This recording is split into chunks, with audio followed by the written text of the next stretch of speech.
Hello, ladies and gentlemen. This is Roger Daniel for the Magnificent World of Toys.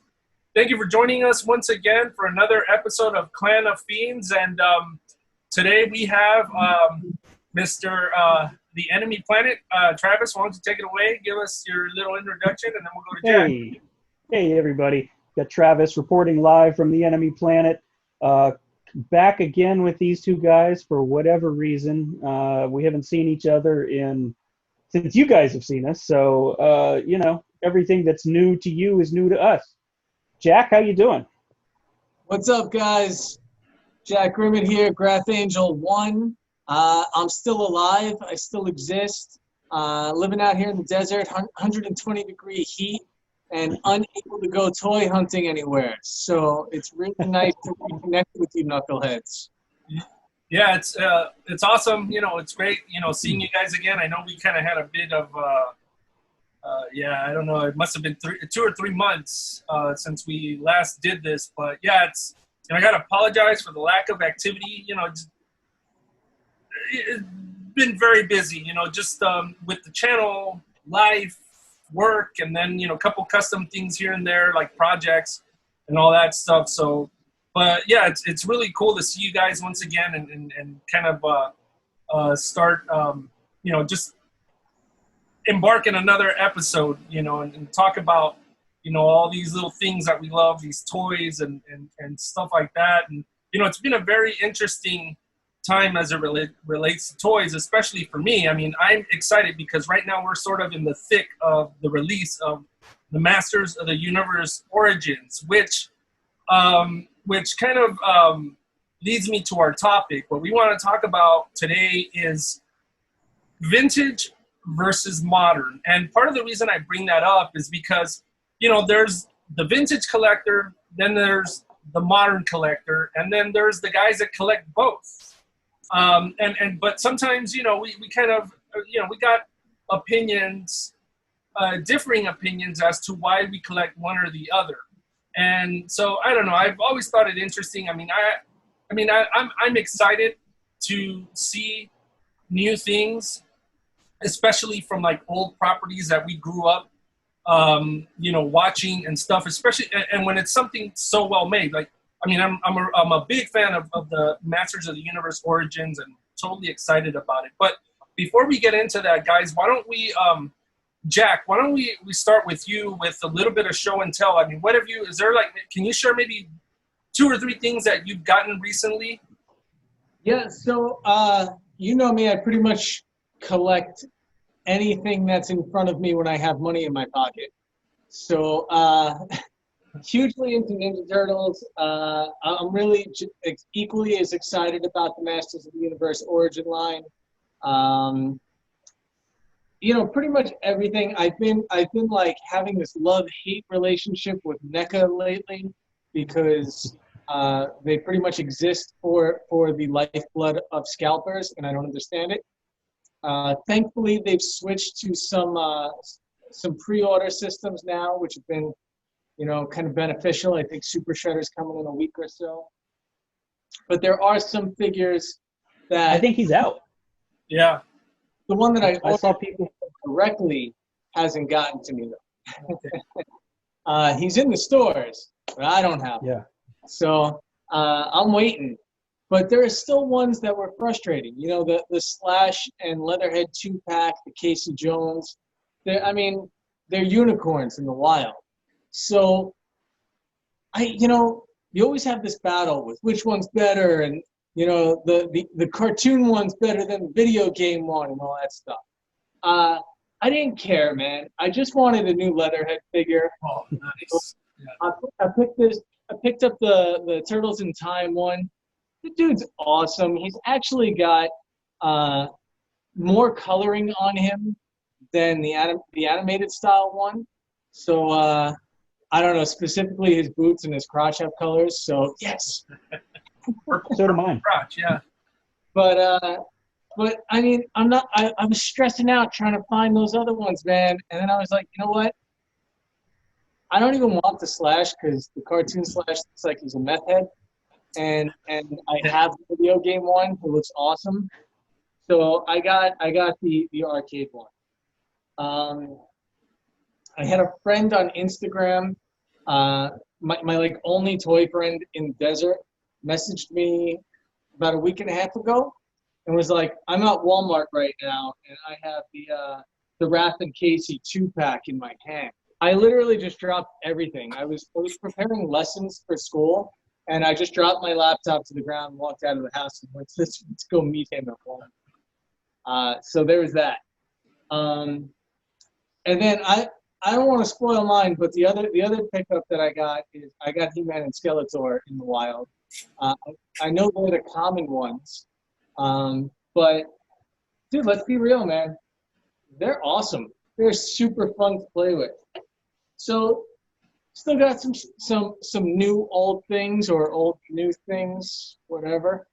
A good little haul recently. Nice. Awesome, man.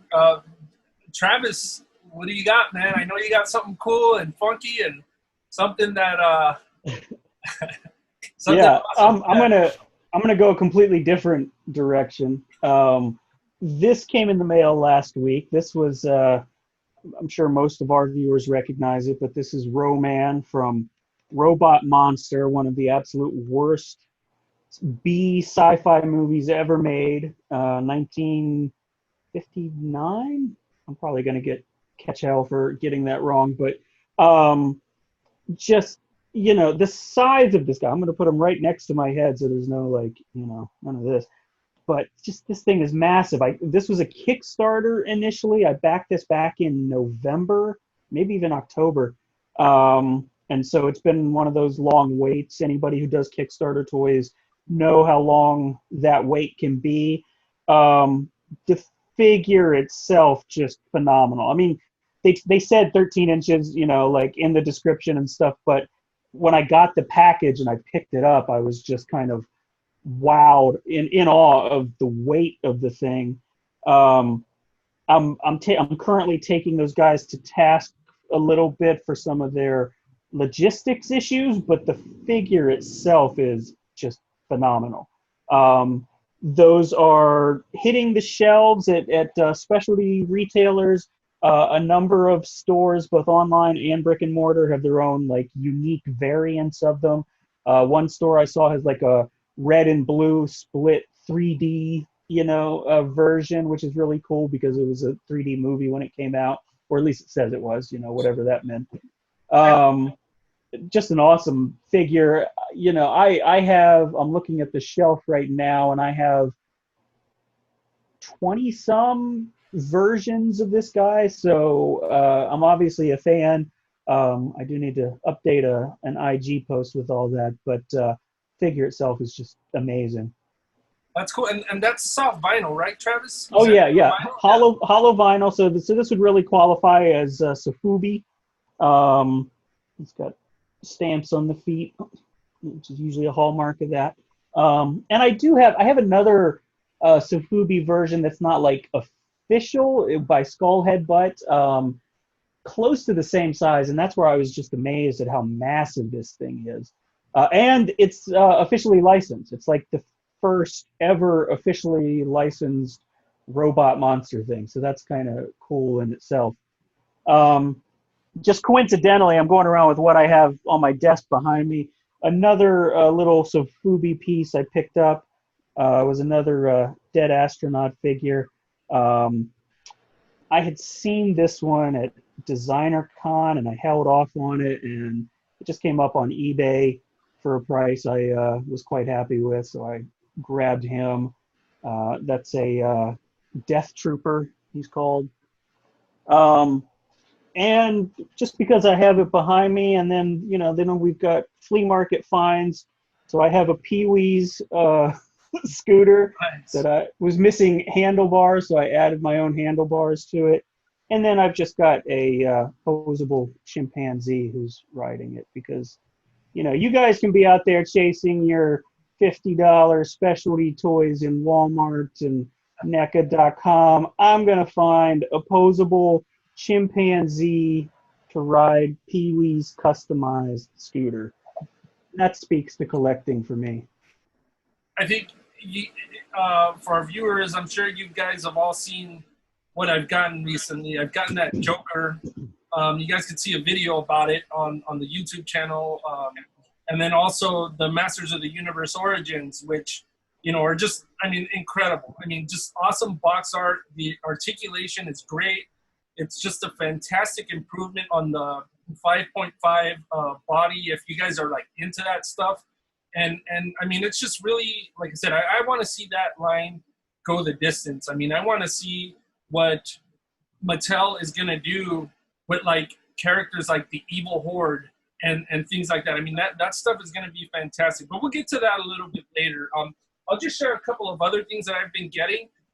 Recently, there's been some pretty interesting wrestlers that have been getting released.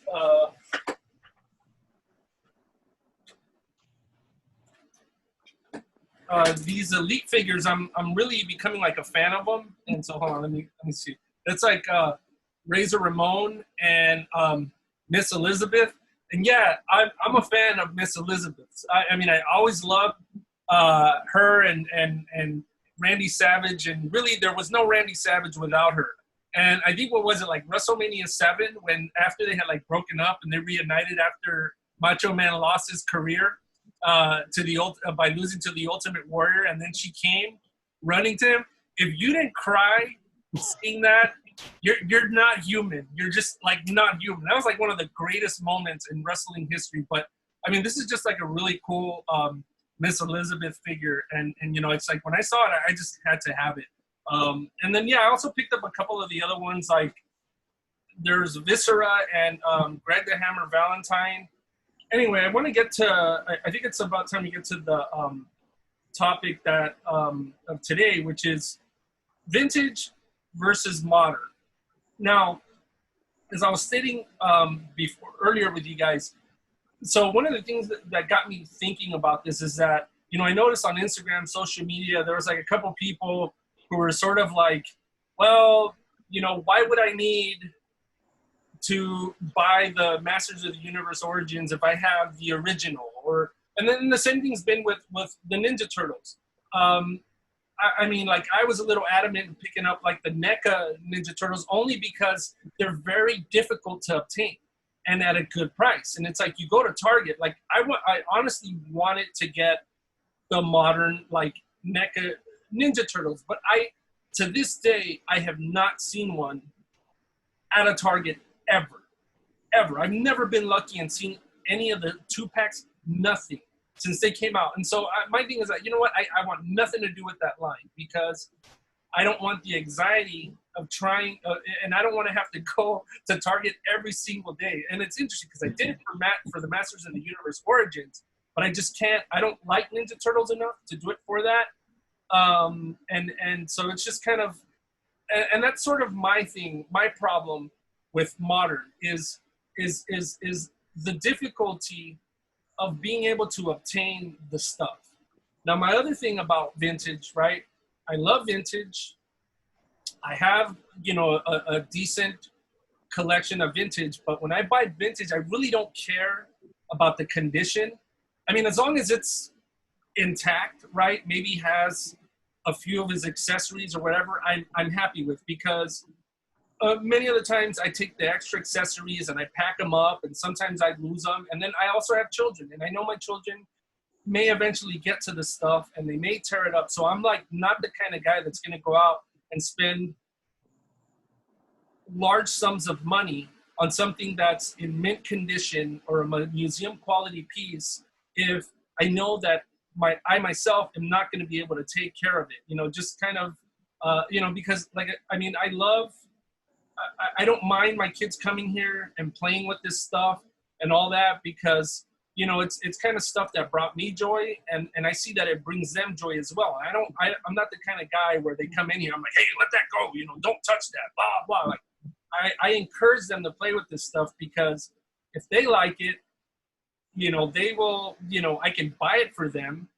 and these properties can continue to survive, you know, when they're re-released, and they get something they like and we get something they like. But that's sort of my take. So I don't know which one of you guys wants to kind of take it from here. I mean, I'm like, I don't know how you guys feel about this, but I guess maybe Travis. So, well, and you and I have had some conversations about this. I don't know that I'm representative of maybe the average collector. You know, we've had some conversations that I don't really collect lines. There's very little that I, you know, feel compelled to own that I have to have, etc. I'm not a completionist. You know, I don't have to have every figure in a line, every character. I tend to be more that way about if it's a specific character or a specific theme. You know, like I just mentioned, I have 20 some versions of Robot Monster. That tends to be the way that I collect. I tend to focus on a theme. There's, you know, I've got a whole list of toys that are, you know, characters that have their brains exposed, you know, in a clear dome in their skull, or that have an eyeball for a head. Like, it's that kind of stuff that when I see it, if it speaks to me and if it fits into what I collect, awesome. You know, that's the way I collect. There's not a single line that I'm like, oh, I have to have every single one of those. And in the same way, I am a vintage collector. I have tons of vintage toys. You know, I was definitely an action figure kid in the 80s. I was one of those kids who it lasted well beyond where it technically, you know, quote unquote, should have at that age. I think nowadays it's more common, it's more accepted probably. But I was the kid in middle school. I brought toys to school in high school. Like, you know, it was just part of who I was. People didn't care. Like, it was just, you know, who I was. So I am a toy guy. All of that impacted me and influenced me, but it hasn't translated to a need to own a version of something that I had as a kid. There are a very specific few action figures that I actually had as a kid that I've been thrilled to add to my collection as an adult. I love having them on the shelf, but it's more about my recollection of that specific figure, more than it is, oh, I loved this line and I want to have all of it now that I'm an adult and can afford it. It tends to be more about what I didn't have, I think, usually. For me as a collector now, I still collect probably in a lot of the same way as I did as a kid, you know, 5, 6, 7, 8 years old, which was, that's cool. I haven't seen that before. Let me get that. If it's something that I've seen over and over and over again, regardless of how much of it I played with it as a kid, you know, He-Man being a prime example, my parents spoiled us and we got everything the Christmas it came out. I mean, we had the castle, we had the Wind Raider, the Battle Ram, all the figures, which was only like 8 or whatever. But that was our Christmas. And so, like, I have memories of that. I love that. But I see He-Man every day. Every show I go to, there's a He-Man. I don't feel the need to own that because I've kind of seen it. I've enjoyed it. All right, what's new? What excites me now? What's new and different? And I didn't know it existed. And can I find it? Or especially when I do find it, when I didn't know it existed, just out in the wild. I love that. So collecting modern is a little bit different for me. There's definitely things that I enjoy. I do pick up modern figures, but I've also kind of gone through that and I feel like I've moved past it. I was into NECA, you know, 10 years ago when they were still doing the barely articulated stuff. When Hasbro kind of had their relaunch of Marvel Legends 5 years ago or whatever it was, you know, I grabbed all of them because I was like, oh, this is cool. They're bringing them back. This is amazing. And now there's so much you can't keep up. There's no way to collect all of it. So why bother? But I feel so like I have been in those phases, and I have been in that state of mind where the modern stuff, because it is really cool. These bigger, fully articulated figures are what I would have just gone nuts over as a kid, and it still has that impact on me today. But now it's kind of like we've all done it, we've all seen it. It's still very cool, and congrats if that's what you love. You know, do what you love is how I feel about it. But there's not a lot that excites me. And this is something that maybe we'll continue to have the conversation on a little bit later. But there's very little that excites me from yet another retread of an existing property. You know, like Jack, you collect the Ninja Turtles and that's your thing. I mean, I know there's more, but you know, like that's what, you know, you've kind of established, this is my collection. And so when there's all kinds of new versions from NECA and et cetera, they look really cool. I guess for me, it's like, how many more retreads can we do of that? And what does it say when the companies are relying on grown men to perpetuate the profits of a 30-year-old IP as opposed to coming out with something new? And there have been some new lines recently, you know, again, we can talk about them here in a little bit. But that for me is kind of like, yeah, I've seen these characters. Yeah, it's cool, it's new, paint's amazing, articulation's great. I personally want something I haven't seen before. I personally want a different IP or a different take on something, rather than just, here's the new thing and it's slightly better than the last thing we put out 6 months ago. Yeah. Jack, So you're up.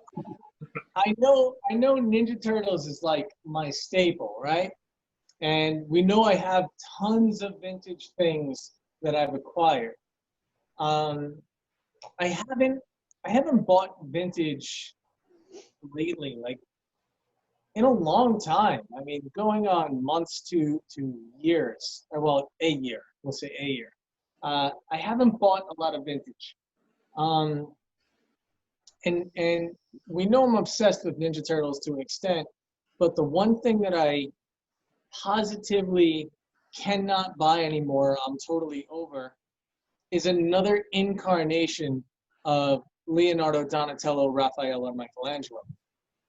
And even when I was a kid, other than the original 4 core turtles, I wasn't crazy about buying them in different outfits. It kind of got on my nerves. So going out and collecting the obscure mutants has been really my goal. That Super 7 line that dropped. Wave 1, I only bought Baxter Stockman, and then I bought the glow-in-the-dark one from Comic-Con. Wave 2, I pre-ordered Mutagen. But those are the only ones. I like the monsters of the line, you know? So I kind of agree. I'm getting over the tired redundancies of just regurgitating the same figure over and over and over. The Masters of the Universe Origin line is a little different for me because when the classics came out, I was too late to the party. And by the time I realized that they were all too expensive. So now it's an opportunity to like jump in there and have fully posable figures that I can take pretty cool pictures of. But essentially, I don't know. Call it my manic depression. Call it I've grown a little. I don't know. Right now, I want toys that I can take cool pictures of. And I'm not a toy photographer. I'm not, you know, trying to claim something like that.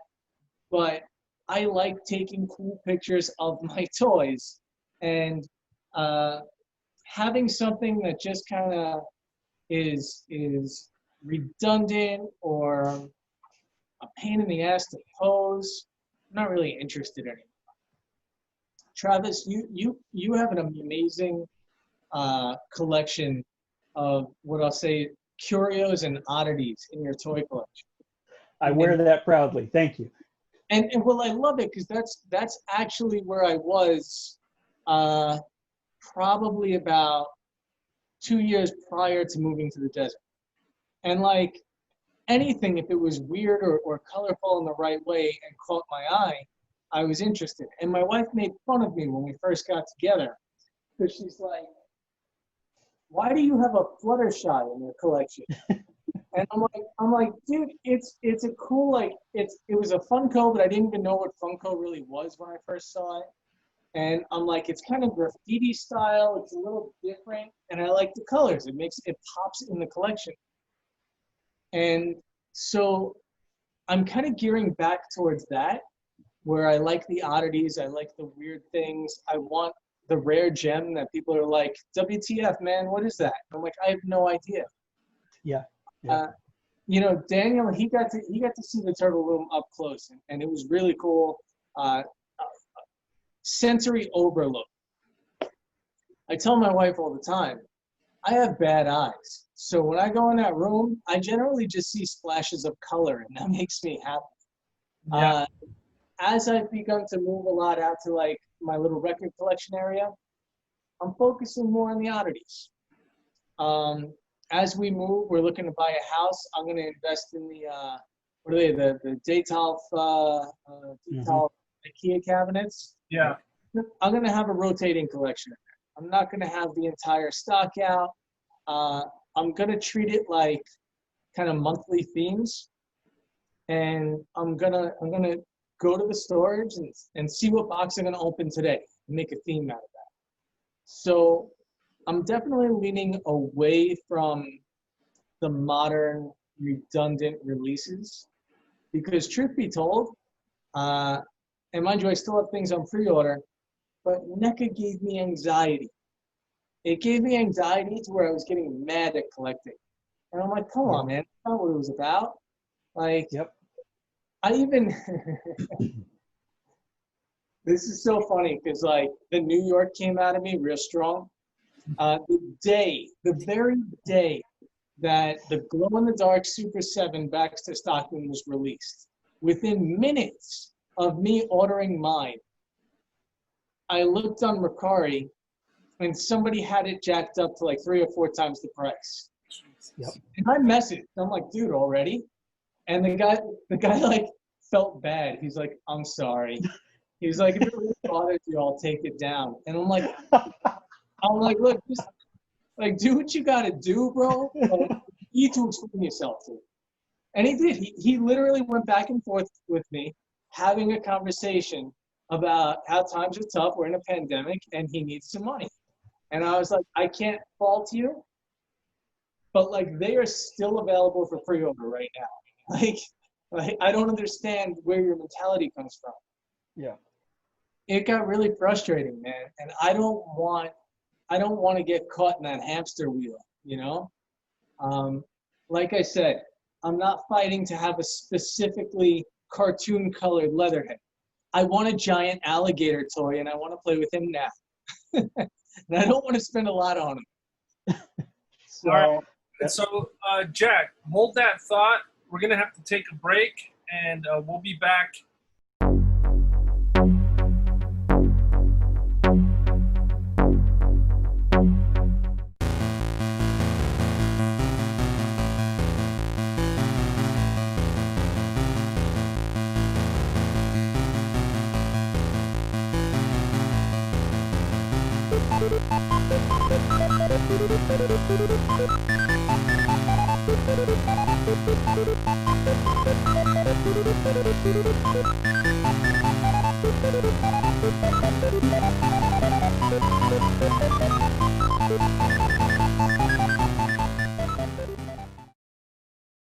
All right, guys, thank you for joining us once again, for returning. And once again, our topic is vintage versus modern. And thank you, Jack, for where you left it. Now, Travis, I understand you had a couple things you wanted to add to that, or something that you wanted to add to what, or piggyback to what Jack was talking about.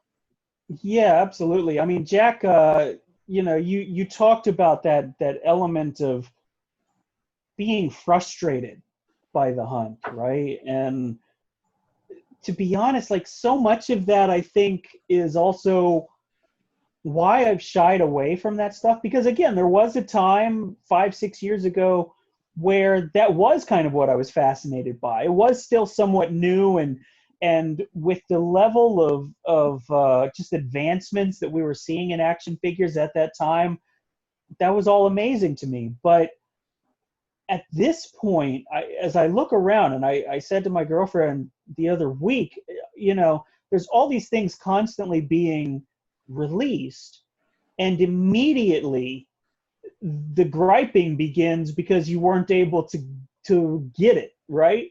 Because it sells out in 30 seconds.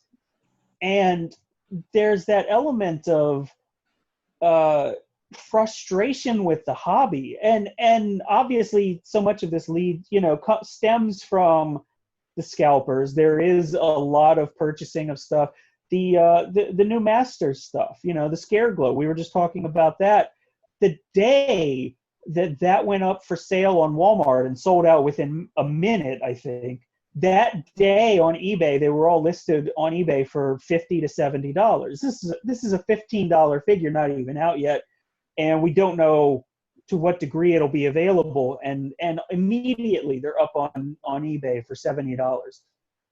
And there's this just dimming of the light of collecting within the soul, I think, when that's your approach to it, and to what degree, knowing that you'll probably never find that thing just by chance in the wild for retail, that just it sucks the fun out of it for me, to be honest. And I think that's part of why I like the flea market hunts and just liking weird stuff, because you never know what it's going to be and what you're going to find. And there's that joy in just seeing something you didn't know existed, or just stumbling across something that you weren't expecting, and how much that takes me back to collecting of my youth, which was just buying toys. We won't call it collecting at that stage, but just going into, where we had Roses and we had Nichols. These are the stores that we had. And just going into the toy aisle, or Best, and walking into the toy aisle and just having no clue what existed and seeing it for the first time there. Versus knowing something is going to come out, getting excited for it, and knowing that it's going to be gone if you can't log in those 30 seconds that it goes live, those first 30 seconds. To me, that's not fun. That takes the joy out of collecting. Yeah. Daniel, what about you? You've weighed in on this. Well, look, here's the thing. So, yeah, Masters of the Universe, I kid you not, guys, for the last 4 or 5 weeks, I have been hitting Walmarts. In the morning, during lunch breaks, and this is obsession. Right when they open, literally right when Walmart opens, and I'm there, and I noticed there was a guy waiting in the toy aisle, right? And he's just sitting there, and I'm looking for Masters of the Universe figures, but he thought I was looking for AEW figures because that's what he was there for, the wrestling figures. And he's like, yeah, they're bringing out 3 other pallets. So I'm waiting here. I'm like, what do you? I'm like, wait a minute, wait. Okay, what? Did you tell them to go get them and they're bringing them? He's like, no, I just wait here all day. And I know their schedules. Out. Yeah, and I'm like, are you? I'm like, okay, hey, look, if that's what you do, look, the thing that okay, what didn't bother me about this gentleman was that he wasn't a scalper, right? He took what he wanted, and then he left. He said, look, I normally get mine, and then I go. And not only that, the guy was nice enough to give me a lead to some Masters of the Universe Origins, and that's how I got my first. But still, it's insane how there's I had never seen that. It's literally people just waiting there. And then there was times where I'd show up to Walmarts, and there's guys, I'd see them. And it's funny, I don't remember who it was that told me, you can spot these guys. You could spot them. Because the first thing they do is they get there, they grab a cart, rush to the toy aisle. And it's true. It's I would get there and open, and I'd see these random guys that look like they're in their 30s or whatever, kind of our age, and they got these shopping carts, and they're just rushing, damn near running over the old ladies and stuff like that, and just to get. And it's funny because I'm like, what is this guy in a hurry for? And then I get to the toy aisle, and then I see him there. and I see him just looking around, and then like, and then he'd move on because there'd be nothing there, and it's just crazy how there's like this subculture of guys that just camp out there, and then they beat you to this stuff, and so, but still, there's also those guys who they'll get theirs, and then they'll leave the rest. But yeah, it's like there's guys that go out there and literally they take the whole case, and next thing you know, you see these things up at offer up for 50, $60, and I was like, this is crazy, you know. But luckily, when I found them on offer up, the guy was only selling them for a couple dollars more than what they were retailing for. And my thing was like, you know what, I better get these I better get these in case I don't get a chance to see him again. And we may see him again or whatever, but still, it's just it's insane, you know, what these guys go through to obtain this stuff.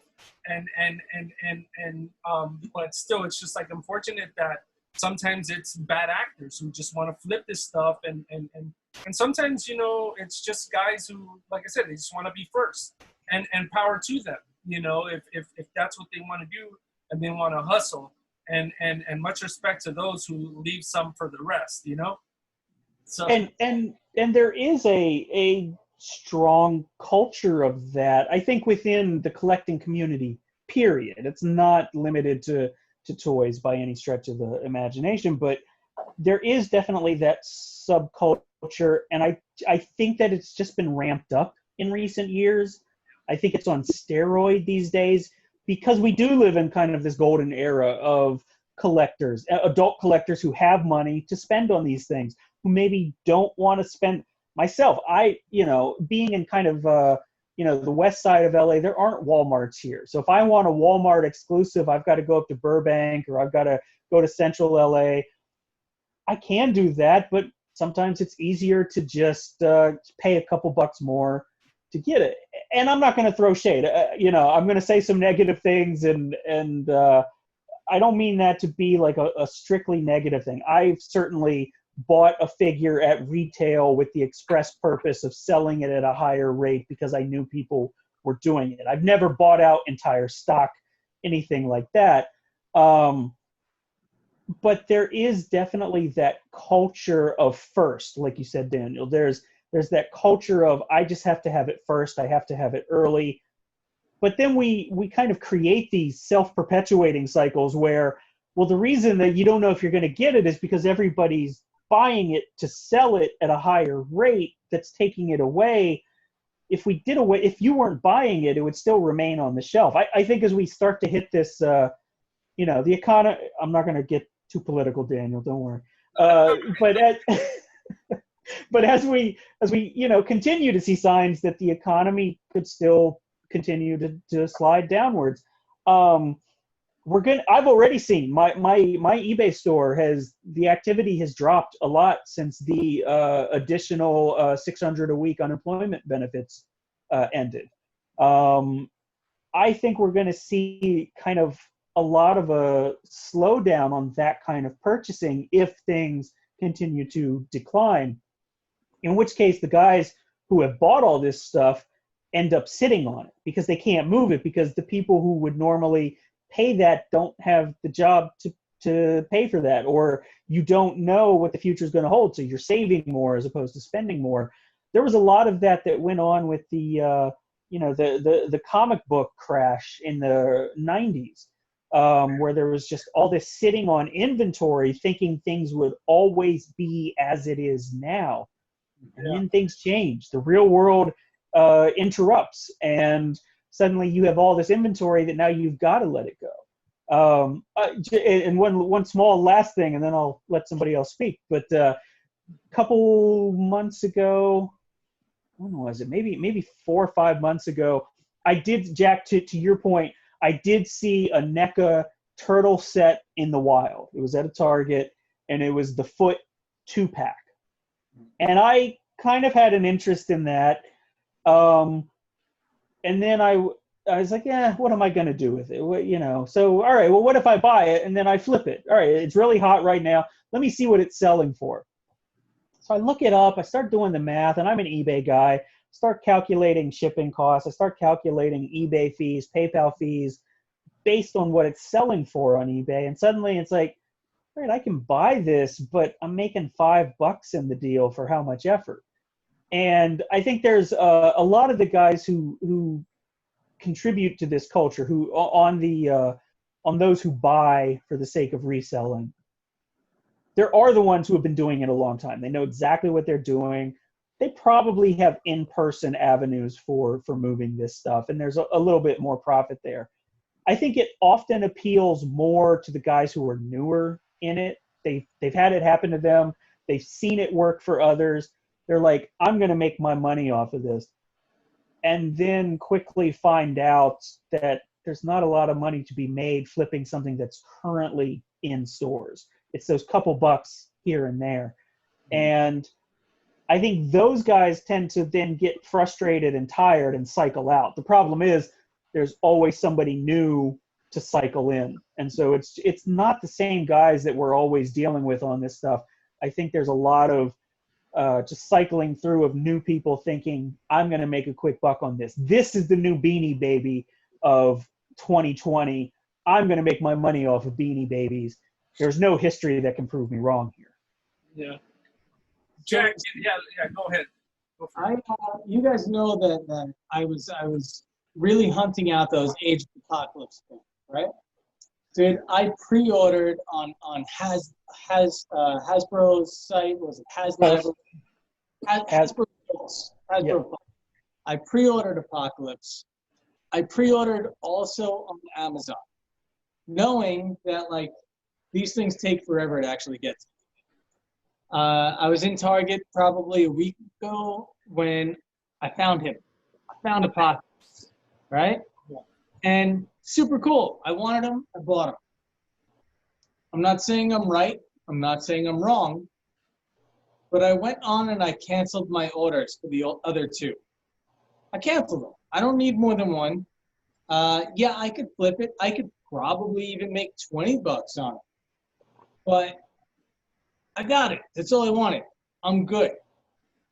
Daniel, you and I, we share a very similar experience of when we first got Modulok as kids. Yeah. Both of us were taken to Woolworths. Yeah. I was taken by my grandmother. You were taken by My father. Yeah. by your father. Yeah. And we see this toy, this obscure red action figure, Masters of the Universe. He's actually from Hordax Horde, right? Yeah, the evil horde, yes. Yeah. And he came in a box. No bubble. Yeah, Yeah. exactly. Just basically a box of parts.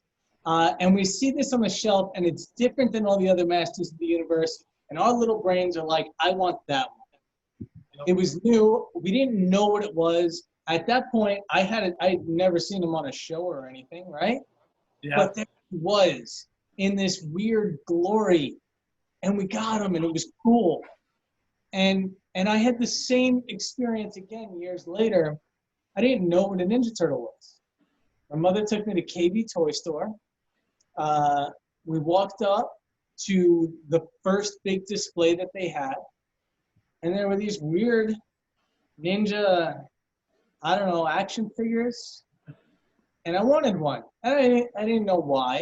And my mom's like, go ahead, you could pick whatever one you want. Mind you, they were $2.99 at the time, right? Yeah.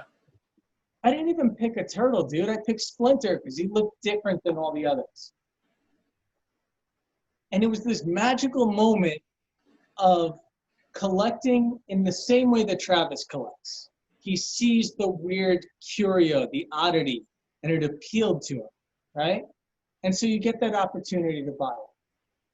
But currently in the modern age, everyone's driven to have it all, like Travis said, to be first and to make money off of it. But it was never that for us growing up. You know, it was never that. We wanted to play with it until it became dirt. I played with my cat's lair growing up until literally there was nothing left but the blue cat's head, and it was split in two pieces. And all it was battle damage for my other figures to play on. Like, I want that again. And in the modern age, I mean, I don't know if it's possible to ever find like that again. So we have to embrace it like Travis does when we can, when we come across it. Yeah. I mean, yeah, and that's the thing is that so like okay, so when these modern figures come out, like these re-releases, I know it's like, okay, this is another version of this of something we've seen before, you know, kind of like how Travis mentioned, and you know, and I partially agree with you with that, because some of the stuff we've seen it like done to death, and to tell you the truth, I had become kind of fed up with Masters of the Universe, but mainly because, and especially with Thundercats, because we had seen so many different iterations, and they never went the distance. They never finished the line. I mean, I think the deepest that a line went was the classics, and just exactly what you said, Travis. Jack, exactly like exactly how you, exactly what you said. That's how I felt with classics. I couldn't. I got into it too late. And you know, classics, the Masters of the Universe classics, there's so many, and there's so many like different characters in it, and it was awesome. But yeah, it was like by the time I wanted to get into it, it was like, man, you had to pay like $150 for He-Man and Skeletor for the base like figures, and I was like, man, I am not gonna pay that for a 6-inch figure. I'm sorry, I am not gonna pay that. And so it's like towards the tail end and towards like the end of the line, that's where I started picking them up, you know, because I started seeing them on clearance. And so I got a nice handful of them, but still it was just kind of like, and then like when Super 7 came out with their 5.5 versions of the Masters of the Universe figures, I thought it was great. But the problem was that was, I by the time I wanted to get it, like I saw how much they were going for, and I was just kind of like, you know, I mean, I don't know if I want to get involved in that, because the price point for me was everything. And to me, it was just kind of like too expensive for what it was.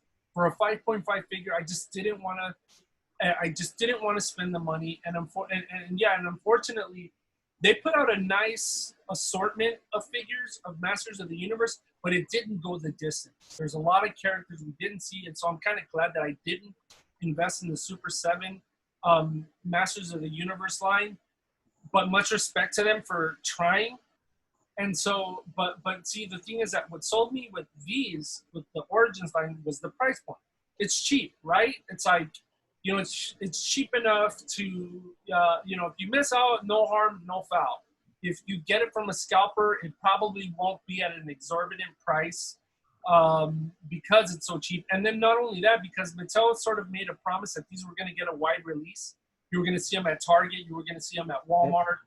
And from what I hear is that next year that, you know, you're going to start seeing He-Man, Skeletor, and stuff at other stores, because for a while I thought they were just exclusive to Walmart, but the only ones that are exclusive to Walmart may be the ones that say retro play on them, and then they'll be re-released like in other places without the retro play sticker on them. But still, it's like, yeah, you get tired. You can't even keep up because there's so many new. It's like there's so many. They're like with the modern stuff, because there's just so many new things. It's like, how many different versions of Donatello, Leonardo, Raphael, and Michelangelo are we gonna see? Right? There's been so many of them, and it's like, and it's frustrating because, like, for example, like I always wanted, you know, there was the Playmates version, right? And I always had those. But then we started seeing NECA releasing those. That we saw the quarter scale inch ones. Then we started seeing the smaller ones. We saw the movie ones. Then we saw the Playmate ones, the video game ones. And then we saw the Michael Bay film ones. And because, you know, around the time, like a couple years ago when I got mine, I wanted to get them in 6-scale because that's what I'm really into. And I'm glad that I got them. But then it's like, I'm like, I wish I would have gotten the quarter scale, and I wish I would have gotten this. And then it's just kind of hard starting over, and it's frustrating. And then also because it's so difficult to get modern like versions of these things that it's like you got to kind of pick and choose your battles, because not only, you know, it's like you don't have the time to be camping out at Walmart and Target and visiting them all the time, but also it's like, you know, it's money. You don't have the money to buy every single version, every single release that comes out. And so it's like, and then space too. It's like, where am I going to put all these Ninja Turtles? And I don't want to be, you know, it's like, I want as much of everything as possible. And there's so many things I like. So I don't have room in my toy room for like 50 different versions of all 4 Ninja Turtles. I think a lot of that speaks to, you know, ultimately this question of why do we collect? You know, like, because I think there is a tendency, and this is just, you know, consumerism at its finest, but there is a tendency to just think I have to have that. But the question is why? What do you want to do with it? Like, and you know, you look behind all 3 of us. I mean, there's tons of stuff that none of us needs, but the question is like, what is it? What aspect of it is it that brings you joy, right? And that's ultimately why you should be collecting, why I collect. And, you know, is it just because I want to be the first to have it, because I have to have all of them? Or does it really, when I look at it or when I hold it in my hand, there is a certain intangible, like, this is fun. This brings me happiness.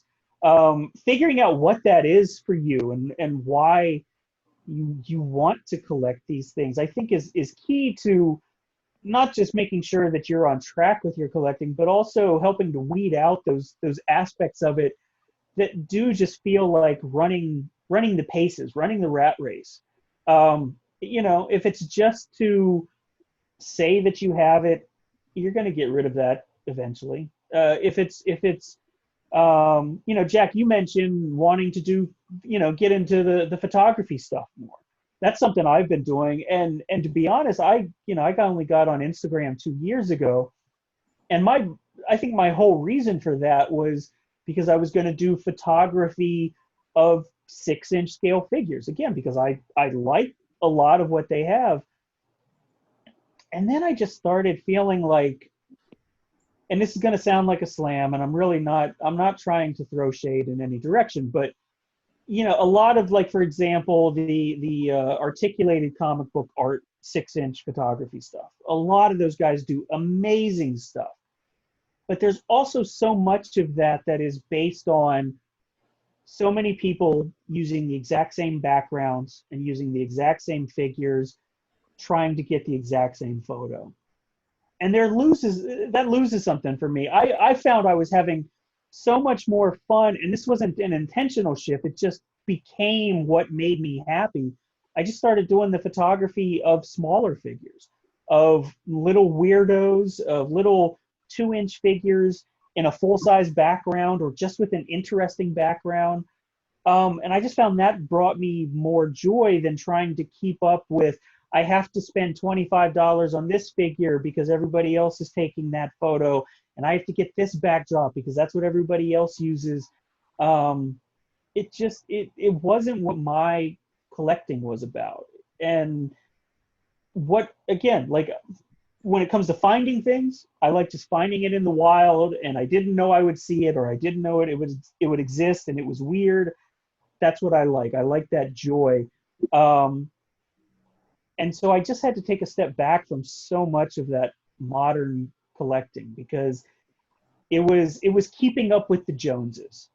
It wasn't actually enjoying the car and the house and the yard that I had in this suburban America. And this is not for everybody, but that's kind of like how I see so much of that stuff. And I still pick up the occasional figure, but so much of it feels like I'm keeping up in a rat race just to have these things that I don't really care about, and I'll probably sell a couple years down the line. Yeah. And I don't know. I hope everybody else can find that same level of joy with whatever it is that you buy that I find when I find some little rubber guy with an eyeball for a head. No, and it's interesting you say that, Travis, because like, see, here's another pro about vintage. Vintage upholds its value, right? Modern, I'm not sure. See, so no, I will say I'm going to argue with you. I'm going to jump in and argue because for me, playing with toys these days is photography. It's customizing. It's making toys. You know, the whole resin thing, kit bashing, whatever. Just yesterday, I was going through all my parts bins, and I'm seeing what I have, and you know, all right, what can I get rid of? What can I make space with? And there's like a Marvel Legends figure that I have in there. His legs are in this bin, and his arms are over here, and you know all that. He's just been in my junk pile for whatever, and he's only like 3 years old. And I look him up on eBay, and he's selling for $60. So there is a market for that stuff, and I think if anything, that's why my girlfriend allows me to have such leeway in what I buy. She's a collector too. She loves what I collect, but I get a lot of leeway in what I buy because even if it's modern stuff, there is it. I will say it does hold its value. I'm not going to complain about that. But in either case, there, you know, at least we can say that about our passion is that if you buy it now and you decide to sell it 2-3 years down the line, you'll probably at least come out even. There's not much you can say that about.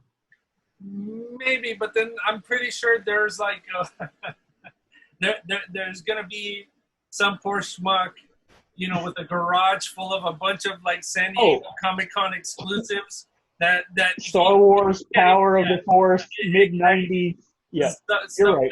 Like yeah, and I've got all the spawns. Yeah, exactly. Yep, exactly. And so and like I said, that I guess that was my point. Whereas somebody who has like a garage full of 80s stuff and 90s stuff, that's more likely, you know, to sell and move, as opposed to mint on card Spawn and Leonard aliens, which I like that line. I thought it was cool. I like to see. I think that's a fun line. Yeah, but that was one of those things that when it came out, everybody was kind of looking for them, and then now Walmarts are full of them, and so it's like, but. And I think Masters Origins is going to be like that once all the other stores get them next year. I think that's great.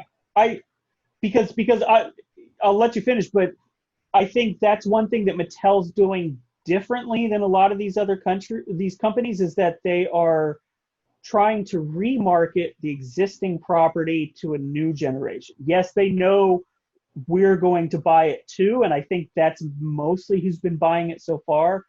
But what Mattel has been saying by, you know, the mass release to additional stores is we want kids buying these. That's the $15 price point. We want a whole new generation. They realize that's where the money is. It's not going to be on us dying out and taking He-Man to the grave with us. It's going to be on a new generation finding them and loving them. And they're doing that and trying to get new fans on board more so than many of the other companies, I think. Yeah, because like you know, and that's the thing is that it's important to do this stuff and also cater to children, but then do it right. And that's the thing. That's where I feel that Mattel got it right with Mattel Origins, because I mean, the figures are good enough for you know, us adults and fans of the vintage toys to appreciate. I mean, yeah, it's not exactly the same, and not everybody's pleased with it, but for the most part, many of us are. And you know, a prime example where it may not work all the time, because it seemed like, I don't know what they were going for. I guess they were trying to cater more to children rather than the fans. Is some of the like different versions of like the Teenage Mutant Ninja Turtles, like Jack. Like, you know, it's like how many like different like versions of the Ninja Turtles have we seen? And it seems like that it got worse and worse and worse as it kind of progressed. And as you talked about in your video, you know, we did your collector profile. You kind of had a couple of reservations in terms of some of the re-releases, you know, that were made. So why don't you kind of talk about that, if you don't mind?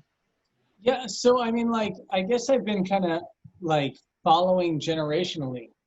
Of course, I collected the ones from when we were kids, And then the 2000s hit, and we got that resurgence all of a sudden of Ninja Turtles, and they were a little edgy, but the theme song sucked, you know. And I remember being, I think I was in like high school or my first year of college, and I was buying them. And I wasn't really like interested in them. I was buying them because they were Ninja Turtles and nobody released them, you know, for a while. So I was buying them and I was literally just hanging the packages on my walls. And I had no connection, not to the show, not to anything. I didn't care. And I sold them. I just sold them all in one big old eBay lot. And I didn't even know at that point. I was too young to even like really be concerned with mint in box. So like, just because it was in the package, I thought that was like, way to go. I got a really bad review on eBay back then. I'm sorry, forgive me, 2001, 2002. Oh, that was you. Yeah, a bad eBay seller at that time. Sorry. So I kind of like at that point didn't collect anything. And I remember seeing things making like little pop-ins into the world. There were little Ninja Turtle nods here and there, but I didn't really care. The 2012 series hit. And I think like everyone else, it was a new animation style, and I was like, oh, 3D, or like, you know, like not 2D Ninja Turtles. I don't know how I feel about this. And I watched it, and I realized that it was a show for the fans, made by fans. And there were so many nods to the original collectors that Raphael's always my first one that I buy. He's my favorite turtle. So I bought Raph, and I was like, all right, this one's kind of cool, and he photographs really well. And with that, I just got hooked. I just started buying them the same way I bought them as a kid. I connected to it because it was a better version, in my opinion, than what we actually had as kids for the mature me, you know? When I was a kid, I loved jumping up and down with my broomstick bow staff singing the Ninja Turtles theme music. But like, you go back and watch that cartoon, it's nostalgic, but it's not very good. They screw up the voices all the time. Sometimes Leonardo's doing Michelangelo's voice. It just doesn't even make sense, right? It's chaos. The 2012 series held so true to the collector that they would even make nods to switching voices on accident sometimes. Like they would do things like that, little fan nods. And I loved it. And I guess the most recent incarnation, the Rise of the Teenage Mutant Ninja Turtles came out, and I'm not even diving into NECA or anything like that yet. I'm just talking mainstream for kids Ninja Turtles. And the designs were totally different. And they weren't my Ninja Turtles, but they were the new generations. So I was in. I was like, let's just buy them, see where it goes. They pose kind of well. I have some back here. What I liked about it was each turtle brother was like a different breed of turtle. And like for the first time ever, Donatello was my favorite because he's a soft shell turtle. It was weird. I see him getting the time limit wave. So I'm going to wrap it up. Really. Yeah. So look, let's go quick to a video of you doing a recent unboxing, and then we'll be right back. All right.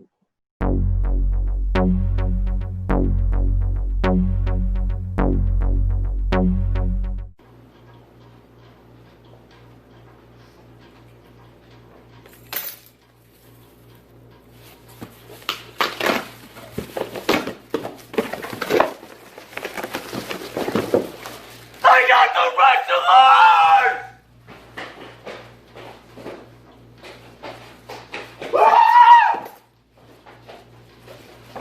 Ray Piper!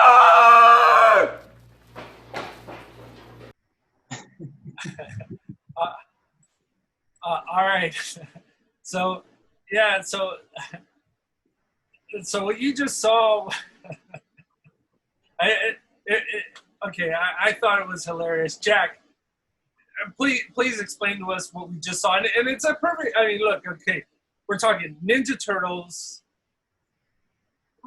a WWE mashup or WWF mashup or whatever you want to call it with Ninja Turtles. Your reaction was just like pure gold.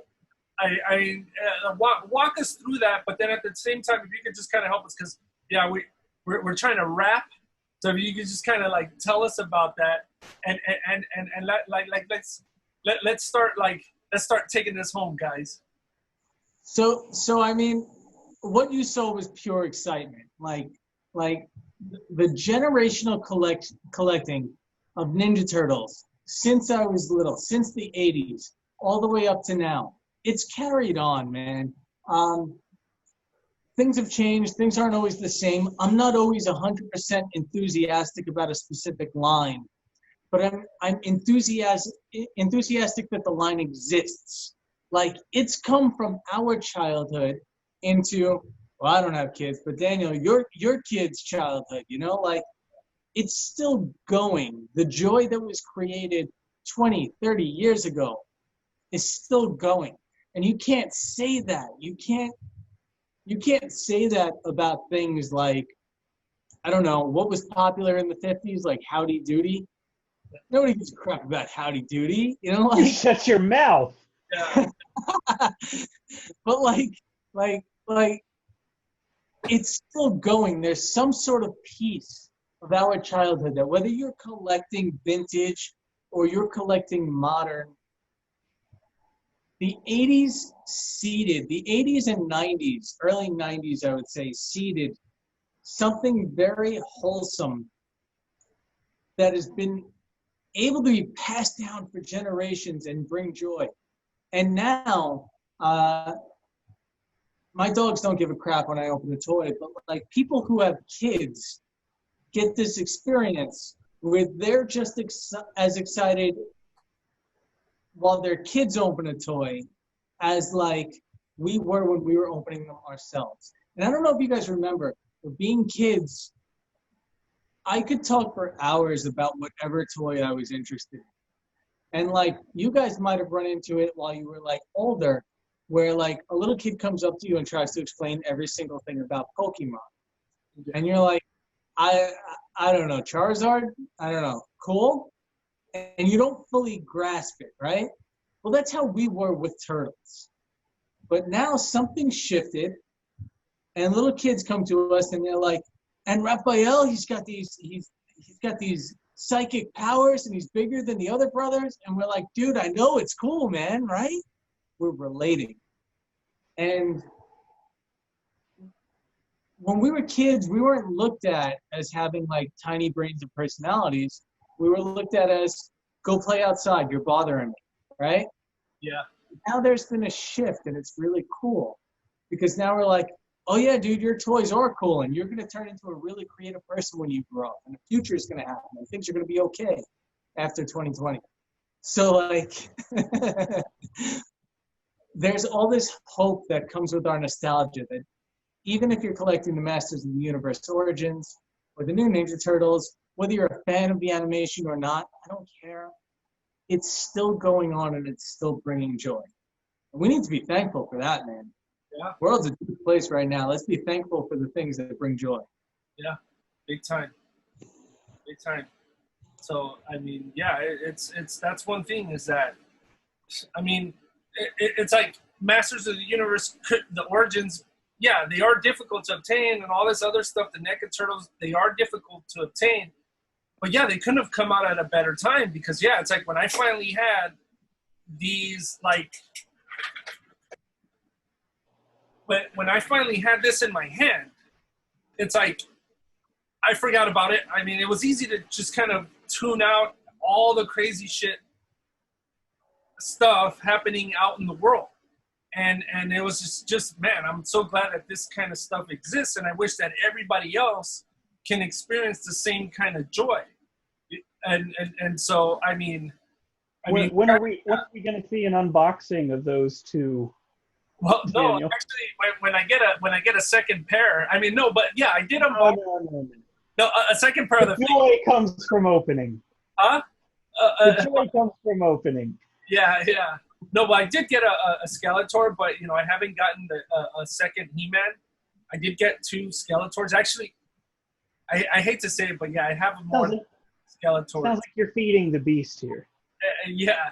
Yeah, but you know, it's like when I get another He-Man, and my plan is to hopefully get a pair of each of my favorite characters. I'd certainly like to get a pair of the first wave so that I can open one and keep the others packaged. But my plan with the Origins is to at least get a pair of the characters that I like the most, so that some I can open and some I can keep packaged. I don't. And one just in case. Exactly. Yeah, it would be great. It would be great to get a case, you know, because yeah, I know a couple guys who've managed to been lucky enough to get some, and they don't even open them. They're like, I don't want to open them. They're gonna be in a case. I'm gonna store them, and I can respect that, because as a collector, if you can get that and you can and you can procure one and keep it and preserve it, cool, power to you. But if you're gonna take it and you're gonna sell them for like $100 a pop, well, maybe in the future it won't be that bad. But right now, when people are hurting and want them, I don't know if it's such a good idea. But still, but I mean, Travis, I mean, what are your final thoughts on all this, the vintage versus modern and so forth?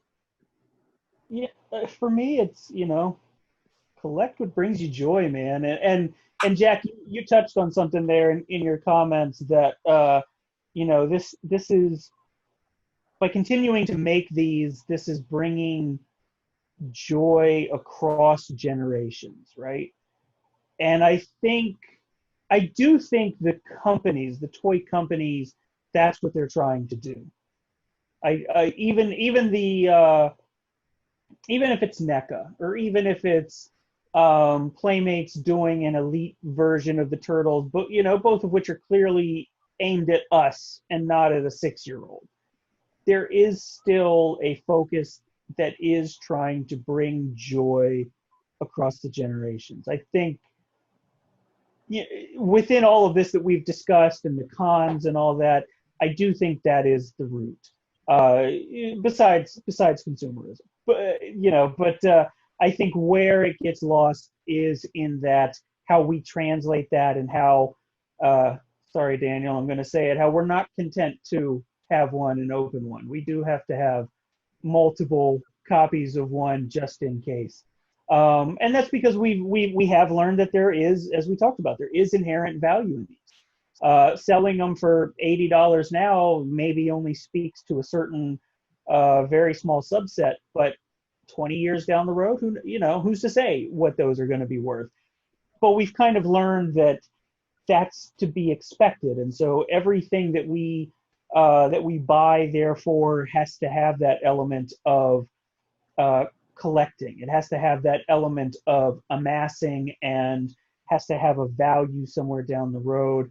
And I do think there is, those are opposing sides. They do butt heads a little bit when it comes to when we're talking about the joy that toys bring us. And I think the more that we focus on those elements of, I have to have it just so I have it, or I have to have it so that way I can sell it, 25 years down the road for $10 more than I bought it. Those are the kinds of things that I think get in the way of really the happiness that we find in toys, which is just looking at them and holding them and making them fight. Yeah. I mean, yeah, and the thing is that, okay, my thing is that for those who buy these with the intention of like selling them, and I mean, because they're taking a risk too. This stuff could sell, and maybe it won't sell. Maybe they'll end up eating these things, and so it's like, which is what I normally hope for scalpers, is that they end up eating them. It's like they're like, okay, I couldn't sell it for 80. Now I'm gonna have to sell them for $5, or something. But I mean, it's like see. So I guess there's I respect those who want to make a profit, right? That's okay. You want to make a profit, fine. But if you're trying to get rich doing this, I mean, and you're trying to just kind of like take advantage of folks who kind of want this, that's like, that's just like not cool. And I think we can, many of us can agree on that. But yeah, it's the thing is, ultimately, and just kind of as Dan Larson stated in his and thank you, Travis, actually for because I subscribe to his channel. I normally don't look at my YouTube like feeds. Like, you know, sometimes it takes me a couple of days, but I know you shared Dan Larson's video of Toy Galaxy for those who. Where he kind of went on a sort of like it was a Sam Kinison level rant of taking down the modern collecting atmosphere. And no, and I almost want to say like you know, like a George Carlin type of kind of how would I call it, a George Carlin kind of like absurd in regards to, I mean, I think he spoke to what a lot of us were feeling or have been feeling as it relates to all this modern stuff. And yeah, it's just frustrating. And then go to YouTube and look up NECA Teenage Mutant Ninja Turtles. There's so many folks with posting these videos and stuff. I'm done with NECA Teenage Mutant Ninja Turtles. And just people are just like so frustrating. But then also they're so frustrated. But you know, I think some of these companies need to work on these systems, and hopefully they do, because you know their survival kind of depends on it. Because yeah, it's like some folks are just gonna be like, you know what, I don't want to deal with the hassle anymore. Like me, dude, I really don't want to have to go to Walmart's anymore. I'm sick of it. You know, it sucks. I mean, yeah, like waking up at 6 a.m. and then going and then just not knowing whether it's gonna be there. Dude, I don't want to be that guy. I mean, no offense to the guy who wants to spend his whole day there waiting for pallets to be like rolled out, but I don't want to be that guy. I got better things to do with my time, you know. And so it's like, and I mean, I just hope that that's not something that I just hope that's not the future that we're looking at. But then also, you know, like where that kind of situation sucks is that what these toy companies need to do also, and like we already talked about, is that, yeah, you need to cater to children, because that's how these lines are going to survive. Because we get older, we move on, and we're going to get fed up if this is what we have to deal with every time we want to buy something, you know, that we like. But, you know, it's like if it's catering to kids and you're, you know, there's volume and there's value, then I think, and then if the kids like it, then, you know, yeah, these things are going to survive, and we're going to see more and more of it, and in a way that we like. And so, you know, like I said, that's where I think that's what got me excited about the Origins line, and I think Mattel has something going here. And so I mean, I don't know if NECA can do it, because I know they pay like a lot of money for their licensing and stuff like that, but I'm certainly hoping that they continue, and they're trying, you know, to their credit, they are trying to help out the collectors and stuff, and they've even put out messages, you know, on social media, like, look, we're trying to work with you, we're trying our best, and so it's like I mean, but yeah, they don't have like all the staff in the world, and just because they're a company or like a distributor or whatever, that doesn't mean that they have like 1 million people working for them and overseeing every single aspect of how they distribute and put out their product. I mean, they're just basically a handful of guys like us who love what they do, and they're trying to succeed and at the same time please fans. So I'm kind of hoping that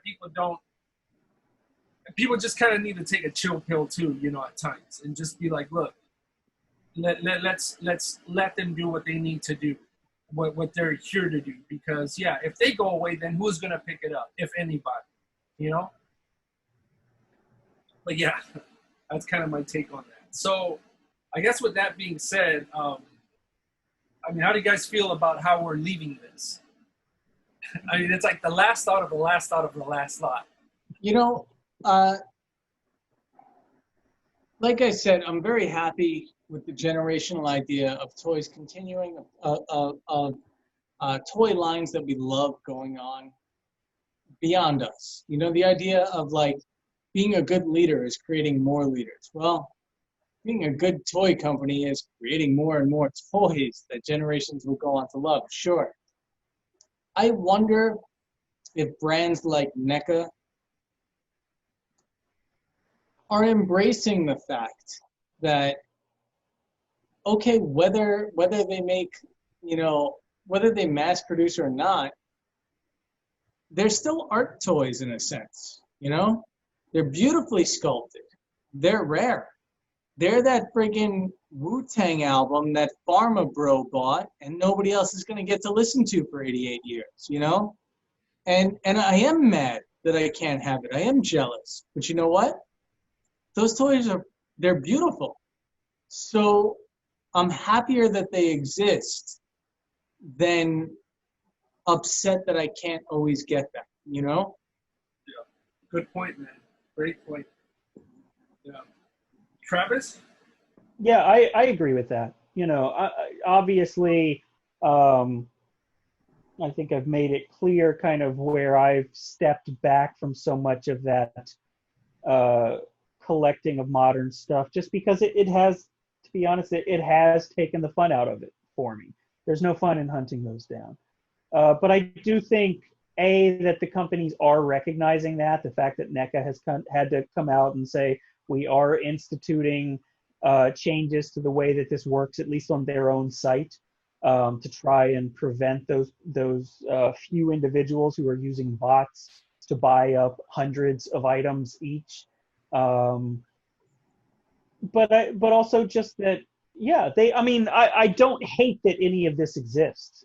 I love that it exists. I love that, even if it's not aimed at me, or even if I feel like elements of the culture are not in alignment with what I would like to see, I do love that these figures exist. I do love that this thing that I've loved for decades is catching on and is ubiquitous. You know, I went grocery shopping today, and at Vons, which is a chain out here in California for those watching from elsewhere, and oftentimes they do Monopoly, board pieces and stuff like that as promos.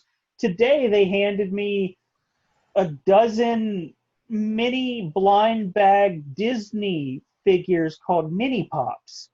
That's not Funko Pops, by the way. It's somebody piggybacking off of that. But the fact that this is now the world that we live in, where at a grocery store you get a handful as a reward for the amount that you spent, you get a handful of blind bag mini figure type toys. It was baffling, but B, I love that that's the world that we live in now, and a lot of that wouldn't exist without these companies putting out these products that I can't manage to ever track down in the wild, because I live in Los Angeles and there's a million people competing for it. That's just part and parcel of the world that we live in. But I love that they exist, and I hope that there's a lot more of it. And that's where I'd like to see the changes occur, so that way less people are frustrated and more people are rewarded by getting those things that they want. Yeah. And okay, so I guess to wrap it up, finally wrap it up. It's funny because it's like my last video this past Monday was about, or this past Thursday, Jesus. Anyway, was about the Masters of Universe Origins. And yeah, the whole debate. Well, I prefer the old head sculpt, and I prefer the old one rather than the new one. But my thing is that, like I said, I'm in the middle. I just love it, and just kind of like you guys, I'm happy that this exists. And so what I did on my Instagram as part of the promo for the video that I did was I posted a picture of the vintage Tila and the Origins Tila, and so the Origins Tila, of course, that I obtained is loose, and I bought that off my friend Alberto Muerto. And it's funny because when he was telling me, when I went to go pick her up from him, he was telling me that he kind of like he put her in a bag, and he mistakenly tossed her in a box with his vintage stuff. And then he was trying to find it. He couldn't figure out which one was the like at first glance he couldn't figure out like he kept like kind of like passing it up because it looked so much like it looked very similar like at first glance to the vintage one. And so then he found it. But then it's interesting because I mean, I guess to him maybe he was just happy that it exists now in 5.5 form. But then the same thing for me. And so what I did is I took both of them side by side. I took a picture and I posted it on Instagram, and the message was, I don't hate, I appreciate. And just kind of like and so I think that's a good way to sort of end this. And although it may not be the opinion of everybody, I think the fate of these properties relies on that kind of attitude. And so, yeah, we're seeing it, and yeah, maybe we may not be able to get all of it, but at least somebody else got it. And hopefully somebody else gets it, and somebody gets it at a good price, and they appreciate it, because, we live in a good time as it relates to being a collector, and it's great that we're seeing any of this kind of stuff at all. So with that being said, Jack, and then Travis, where can people find you on social media? Give us your info. Do you want people to find you? And just give us your final goodbyes. So guys, thanks for tuning in. It's always a pleasure hanging out with these scholars and gentlemen of the toy world. You could find me on Instagram at GraphAngel1. I don't know, there's probably links in there for a YouTube channel that I almost never make videos for. I'm here spreading love, embrace each other, support each other, play with toys, be kind. And I'm on Instagram at The Enemy Planet, and I'll be there until NECA reboots Howdy Doody and GraphAngel1 buys them all and scalps them to me at triple the price. All right, and I'm Roger Daniel, the Magnificent World of Toys. You can, well, obviously, if you're watching this, you know what the Magnificent World of Toys is. You can find me on Instagram at the Magnificent World of Toys. Thank you for joining us once again. Thank you, gentlemen, for joining me once again. It's always a pleasure to hang out with you. I really can't wait for all this crap to be over and for us to be able to do this in person, because it's like, I don't know, I think it'd be a lot, it would be fun, it's just great. Yeah, with that being said, ladies and gentlemen, thank you for joining us. And guys, today we did hear of the sad and untimely passing of Chadwick Boseman.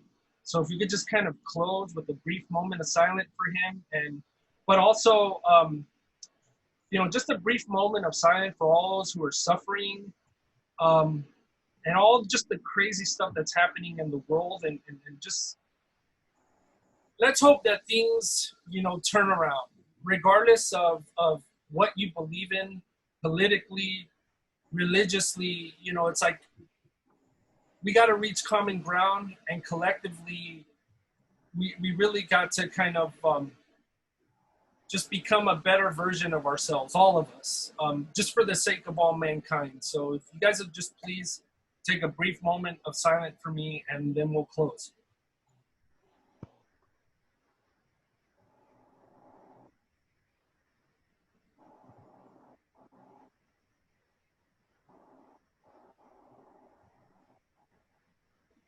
All right, guys.